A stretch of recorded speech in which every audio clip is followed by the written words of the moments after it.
Well, hello everybody. Not sure exactly how to turn my volume up here. We're gonna. This is just a test episode, by the way. Just a further, just a test of severe weather going on in the southeast. And I mentioned in my last video that I would be doing this on very big risk days only. So I know on Wednesday there we have a really big, really big risk day happening on Wednesday. So I think I'm gonna go live. If you would like me to go live on Wednesday, please either like, comment, or subscribe to my channel. And any one of those options helps me out greatly. And again, I'm just going to be doing that on big risk days only. It's not going to be during any severe weather risk day in general. But I was thinking that this would be kind of cool to do over the spring and summer. And then, of course, once we get into basketball season, especially Crossroads League play coming up in mid-November, going on through the end of March, just strictly do basketball game recaps as well as previews for the national tournament and bracket updates as well. So again, that content during basketball season will still be coming our way, and I'm not sure if you're able to, actually I don't know if I'm able to do a screen share or not. Actually, it looks like I am. So let's me do this page. Okay, there we go. So you should be able to see what I'm seeing in the southeast part of the U.S. I'm not sure if you're able to see my face or not during the live stream. Hopefully you are. Hopefully you are able to see my face. Excuse me, but if not, then I apologize. And you can see there the severe thunderstorm watch is in effect. Let me click on that. So that goes until 7 p.m. Eastern time. And you can see there the counties in central Georgia. You have Baldwin, Butts, of course, very interesting county name. Dodge, Jasper, Monroe, Pulaski, Twiggs, Wilkinson, Bibb, Crawford, Dooley, Jones, Montgomery, Putnam, Wheeler, Bleckley, Crisp, Houston, Lawrence, Peach, Telfair, hope I'm pronouncing that correctly, and Wilcox in central Georgia. East Central Georgia, Emmanuel, that's a really good name. Hancock, Taliaferro, I hope I'm pronouncing that right. Warren, Glasscock, Jefferson, Toombs, Washington, Green, Johnson, Trutland, Wilkes, and then in north central Georgia, Barrow, Dawson, Fayette, Gwinnett, Lumpkin, Rockdale, Clayton, DeKalb, Forsyth, Hall, Morgan, Union, Cobb, Douglas, Fulton, Henry, Newton, and Walton. Northeast Georgia, Banks, Madison, Towns, Clark, Oconee, hope I'm pronouncing that right, White, Jackson, and Oglethorpe. West Central Georgia, Chattahoochee, Hurd, Marion, Pike, Stewart, Taylor, Webster, Coweta, Lamar, Meriwether, Schley, hope I'm pronouncing that right, Sumter, Troop, Harris, Macon, Muskogee, Spalding, Talbot, and Upson.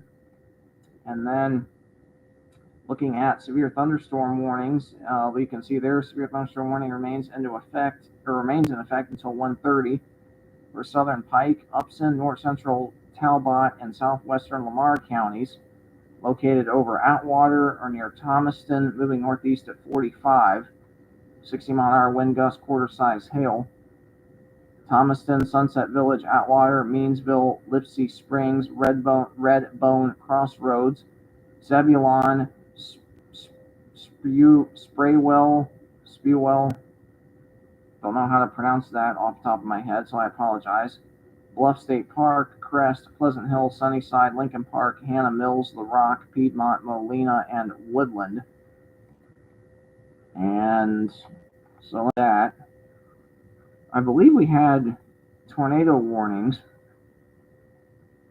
Yeah. So we had tornado warnings. Oh, this is down in southeastern Alabama, east central Dale County, southwestern Henry County, capable of producing a tornado located over Newton or near Ozark, moving east of 35, radar indicated.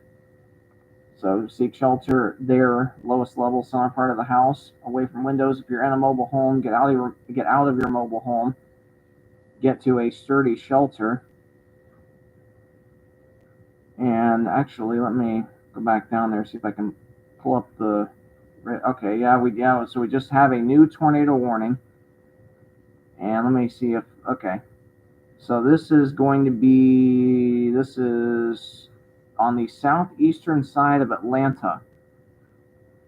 The National Weather Service in Peachtree City, tornado warning for Rockdale County and north central Georgia, northeastern Henry County, and Newton County.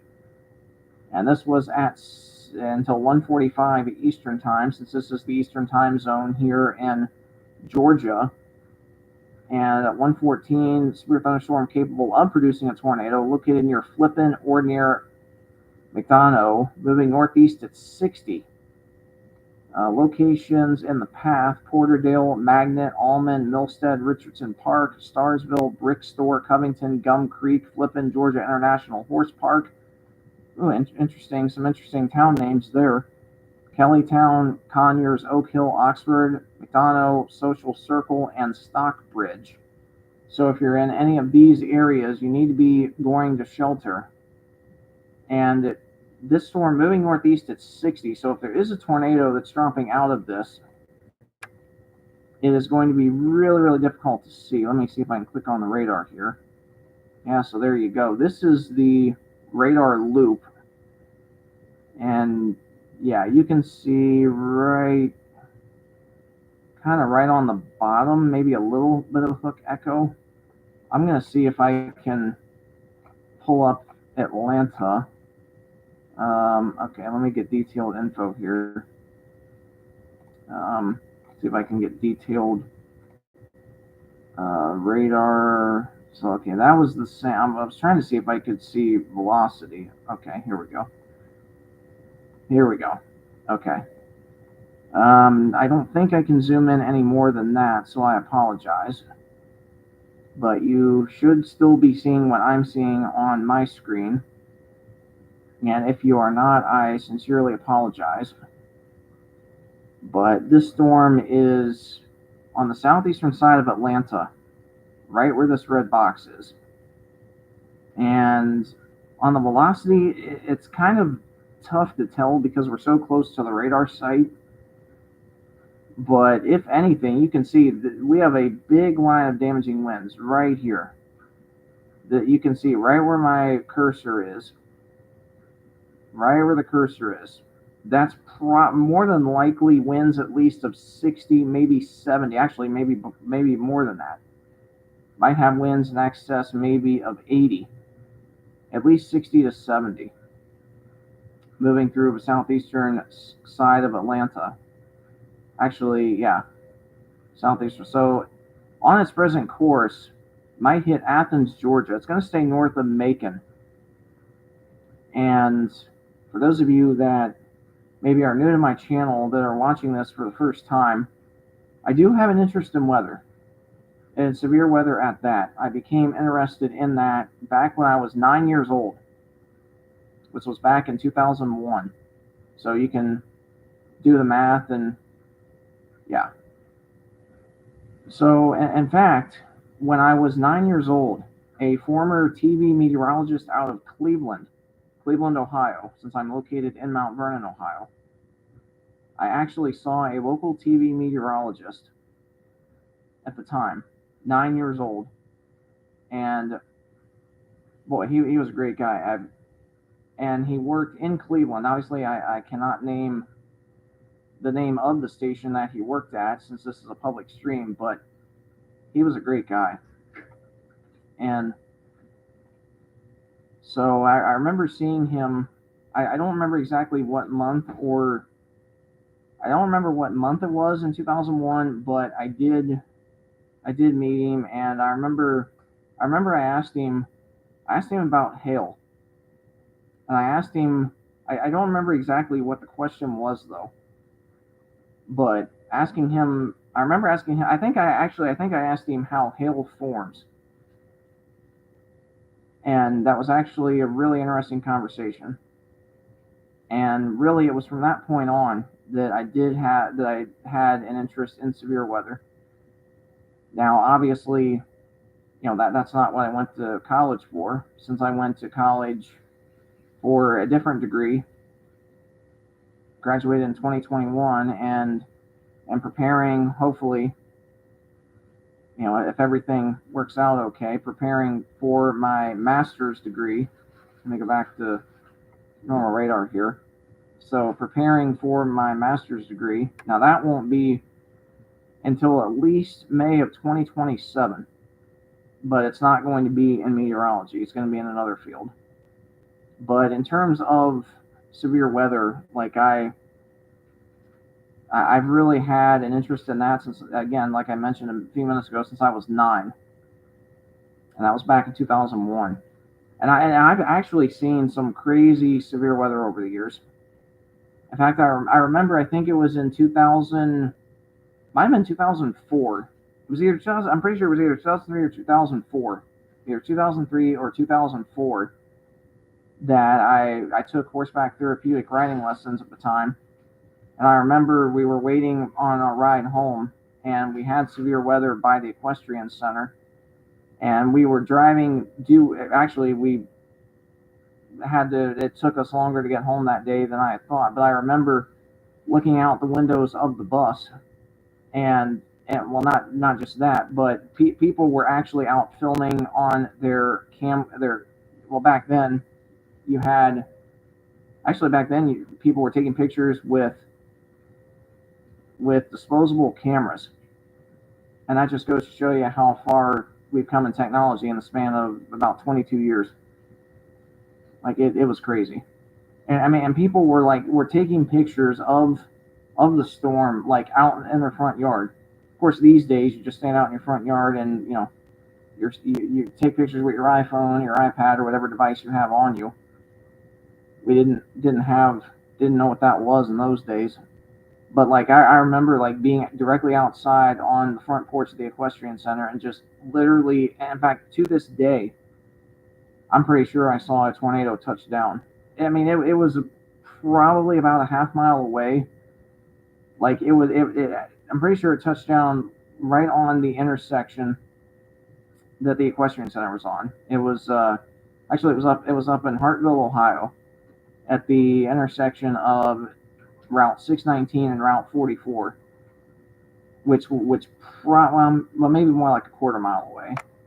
Maybe like a quarter mile away from the equestrian center where the front porch was. Maybe a little less than a quarter mile, I'm not sure, but it was a sight to see. And since then, I've definitely seen my share of severe weather. At least, like, I mean, and really, another time was June of 2008, where we were actually at a music festival, and I remember, it was right before sunset, and like, literally, the sky was like, I don't remember, like, I mean, the sky looked green, and a tornado touched down only a couple miles away from the music festival, and I was 16 then, and I was literally in a full-blown panic attack. Like, it was just amazing. Just seeing that up close in person, it was like, oh my gosh, like, this is crazy, and it was. And I could keep telling stories about my experience with severe weather, but yeah, I definitely have knowledge in it. You can see. So yeah, it was. I definitely definitely have an interest of severe weather, And you can see, though, at least with this line that I'm tracking on this, I guess you could call it testing my live stream on my YouTube channel. And you can see this line of storms in Georgia. It looks more like, it's kind of like, it kind of looks like what it was yesterday across Indiana and Ohio. More so damaging straight line winds, maybe some large hail. Looks like more hail than wind. You can see pockets of white and black. That's very large hail. That could easily be, whenever you see the white hail cores, that is indicative of maybe the size of baseballs, maybe a little bit smaller than that actually. But you can see where the tornado warning is, and I'm not really seeing any super rotation. Let me get back to our velocity here. And I mean, maybe a little bit of rotation right here. Not really seeing the tight couplet, which typically, now in the world of meteorology, if you're familiar with it, what meteorologists look for is the blue and the red coming together. And the green indicates winds blowing toward the radar site, and reds indicate winds blowing away from the radar site. And whenever that happens, whenever you see the green touching the red, that's when we talk about rotation. And the tighter the couplet, then typically the higher the potential of a tornado on the ground. And I'm just not seeing that with this storm on the southeast suburb of Atlanta. Actually, now maybe in the next, looks like maybe the next county due southeast of Atlanta. Maybe not so much in the Atlanta metro, but just southeast of there. But if anything, these are very strong winds, right where my cursor is, and I don't know how to pause this to show you just how strong the wind is, or to give you a pinpoint look at it. But you can see now, if anything, maybe a little bit of rotation down here on the southern flank. Maybe down here a little bit. Let me go back to our reflectivity. And what we look for is kind of the hook signature. We're kind of getting that right there, like right where my cursor is, right down in here. Starting to hook a little bit, and whenever you see a hook on radar, that's indicative that we could have a tornado on the ground. I'm not saying there is one on the ground right now, but we might be getting close. And I'm going to X out of there. I'm going to go back to our tornado warning, see if we have an update on that. Okay, this is confirmed now. That's what I was saying, because I remember. Okay, that was, never mind. That's out in Tallahassee. I stand corrected. So it looks like the tornado warning was allowed to expire around Atlanta, which, yeah, I agree with that. I really didn't see anything that was saying that we had a tornado on the ground, but we do have one in central Dale and southwestern Henry County. This is out of Tallahassee, so let's go down. Okay, it's going to be down here. So we'll get, see if I can pull it up here. Okay, it's going to be right here. Let me go to our velocity and see what we have here. See, I mean, on the base velocity, it doesn't look overly, but again, we're super close to the radar site. You can see the radar site looks like it's out of Pensacola. So it's really messy up there. It's hard to exactly see for sure. Let me go back to our reflectivity. And yeah, it's gonna be right in here. You can kind of see where that hook signature is right there. So we do have a tornado on the ground. And in fact, so that's what's going on in the south. And let me go back. Let me look at the risk area tomorrow. Okay, so this is updated. So this is the severe weather outlook for tomorrow. And let me pull up the cities on here. And you can see there that the Storm Prediction Center has gone enhanced. And that is going to be in central, looks like central and eastern Kansas. So tomorrow, if you're in Topeka, Lawrence, Salina, Manhattan, or Wichita, you definitely need to be staying weather aware tomorrow. And again, I mentioned in my video I uploaded a little bit earlier, you don't have to be in the highest risk area to have severe weather. You can be in the marginal risk area and still get potential tornadoes. That has happened, I couldn't tell you how many times here in Ohio, to where we've only been in a marginal risk of severe weather and we've had tornadoes. So the tornado risk tomorrow, let me pull up the interstate. So it looks like the marginal risk tomorrow includes roughly at least on the marginal risk, the I-65 corridor up to Chicago and down towards St. Louis, and and then of course down to Little Rock, and then into far eastern and northwestern Texas. And the marginal risk goes all the way up into southern Wisconsin, northwestern Indiana that just got hit yesterday with 70 to 80 plus mile an hour winds, as well as Illinois, except the western part, and then pretty much all of Iowa, except the southeastern part. The southeastern part's in a level 2 on a 1 to 5 scale for slight. Now remember, marginal risk means very, very isolated. You really aren't going to, you might have an isolated cell producing wind, hail, maybe a tornado. But you get into the slight risk. Now, the slight risk area, that means widely to scattered severe storms in the yellow. So in this zone, down to Abilene, Wichita Falls, and then pretty much the whole entire state of Oklahoma. And then up to Springfield, Missouri, as well as Jefferson, Kansas City, Missouri, and then up to Peoria, Illinois. And looks like as far north as Davenport, Iowa, which is right on the river, right in here. In fact, I've been through the whole entire state of Iowa, actually. Went out there for a big basketball tournament not quite about a week and a half ago.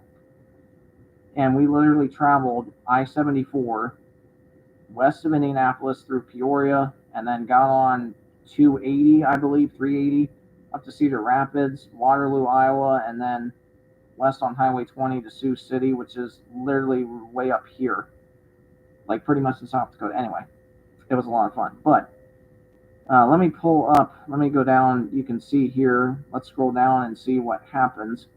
It looks like the Storm Prediction Center is now saying that we have a couple of the potential for very large hail and a couple strong tornadoes tomorrow. That in Oklahoma, there's a powerful low-level jet, and there's going to be a trough of low pressure moving northeastward toward the lower Missouri Valley, and that the low-level moisture will be confined to central South Texas, but will stream rapidly northward into Oklahoma. And and in fact, I've been in Oklahoma twice, back in 2019 and 2020. Fortunately, did not have any bad weather. Well, at least the first year we didn't have any bad weather. The second year we ran into, actually no, I stand corrected. The first year we had bad weather between Tulsa and Oklahoma City on I-44, and the clouds literally looked really ominous, like a potential tornado was forming. But I remember at the hotel we stayed at, we asked the people at the front desk, we said, well, was this a tornado? And they're like, oh, that's just your typical thunderstorm. And we all said, well, maybe, it's a normal thunderstorm to y'all down here, but where we're from, and of course we lived in northeastern Ohio at that time, we said, back in northeast Ohio, that this would be, this is unheard of. So it was definitely a lot of fun. Then, of course, the second year we went to Oklahoma. It was really hot. Like temperatures were in the mid to upper 90s, and the heat index 110 at least, because it was beyond humid. And then, of course, there's so again, you can see here that again, the increasing tornado threat could happen across Oklahoma tomorrow. And let's go to our risk area. Yeah, so the biggest hail risk is the biggest hail risk is pretty much all of Oklahoma tomorrow. And so again, that wind risk goes up into northwestern Indiana as well as into western Illinois for hail. Now the hail risk is less when you get up here, but right in this hatched area, this is where we could see bigger than golf ball sized hail tomorrow. And the biggest risk area, of course, Oklahoma City, Oklahoma, Kansas City, Missouri, Tulsa, Oklahoma, Wichita, Kansas, Overland Park, Kansas. And the wind risk, not really a big wind risk tomorrow. Now it is high. Wichita, Topeka, Lawrence, Salina, Manhattan. But there's not really a big wind risk area outside of that. There's no hatched area at least yet. Now the tornado risk, okay. So there is a bigger tornado risk tomorrow in central Kansas, Wichita, Hutchinson, as well as Emporia, Derby, and Newton.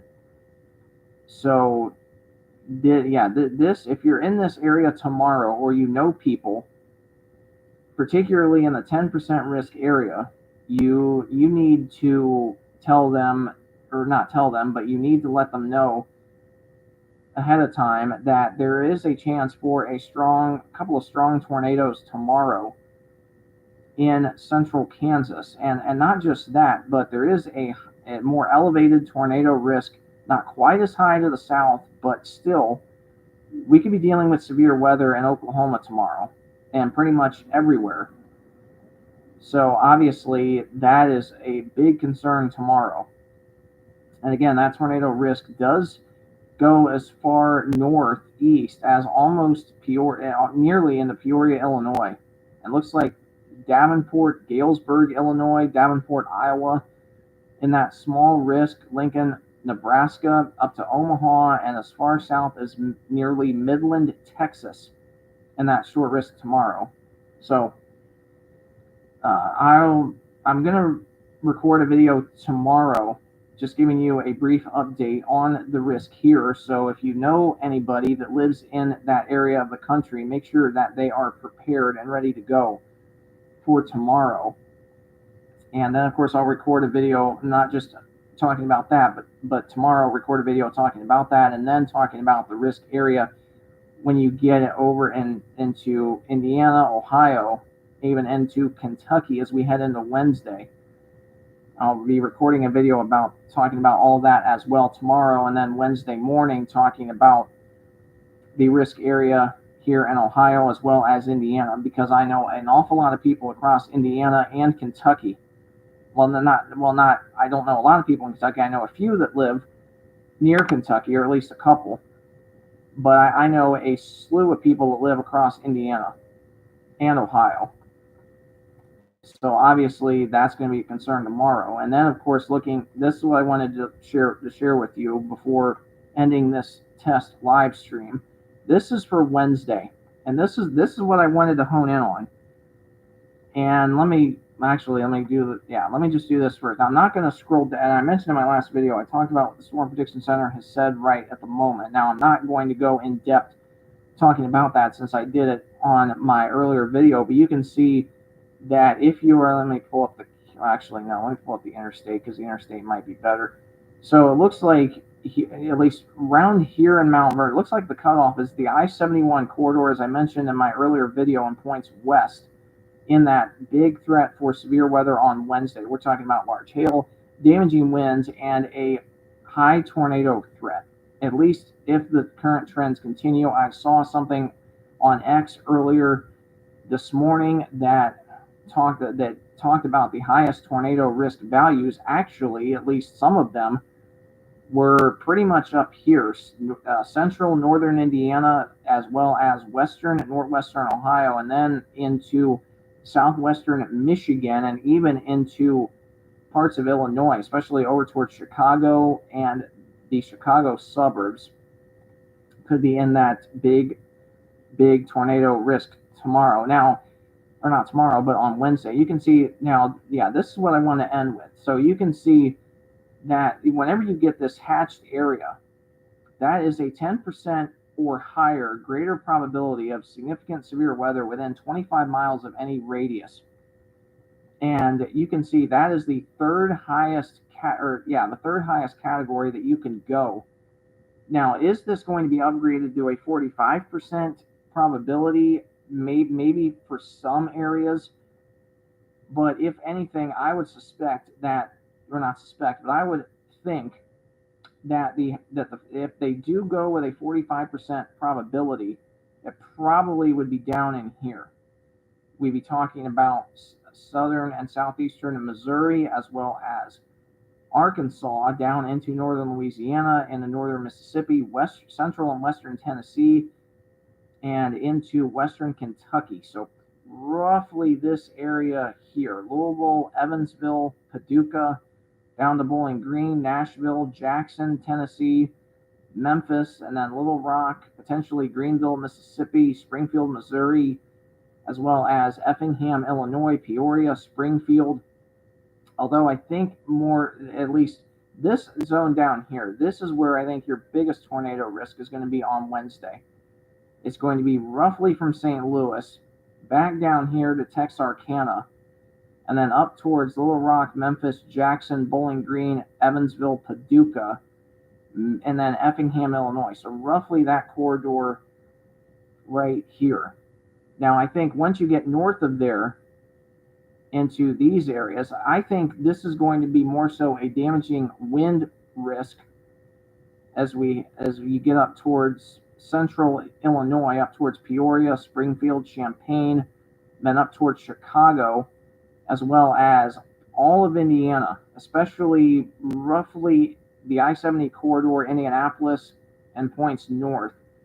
I think it's going to be mainly a wind and hail risk, maybe more so a wind risk up here. And of course, that's the last thing that this part of Indiana needs, and especially up here into Michigan. That's not what Michigan needs either, because they're cleaning up from all of the damaging winds yesterday.